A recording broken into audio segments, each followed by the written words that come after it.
update on the Acura RSX build. I get a phone call 2 weeks ago from my son. He's stranded in a parking lot about a mile from the house. He said he was turning and he heard a loud pop, and the passenger side wheel was turned about 30 degrees. The driver's side was straight.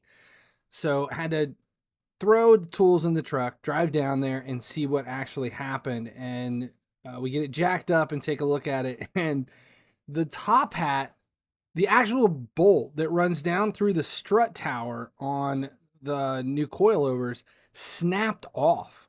Like it actually sheared. This is one of these weird things that can happen with a lowered vehicle. I mean, all this stuff is all, third party aftermarket, but you see there, it's like bent brackets and everything with this hit. So now the tower will not, it's disjointed, it's dislocated there from the top of the top hat where it mounts into the fender. So the next thing is, okay, we have to swap out the coilover, and but how do we get it home?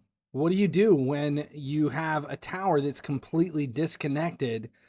The strut and everything is snapped off. It's not like I can just throw something else into it to be able to get it home.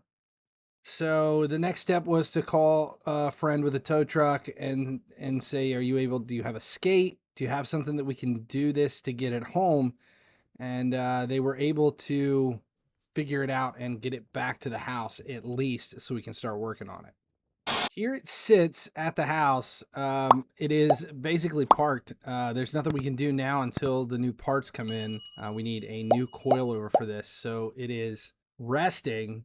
The wheel is basically propped. It's jacked, but it's not attached to anything. It's the entire coilover assembly is unconnected at the top, where the top hat is. It's just sitting there.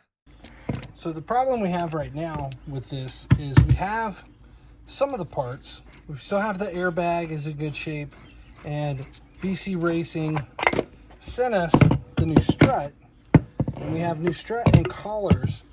We still have the top hat and everything from the old build, which we're all going to put together, but what we're missing is the outer housing that the strut goes in, and the old strut, the old outer housing off the old strut is seized onto the old strut. So the outer housing, we cannot get it off. We tried to beat it off.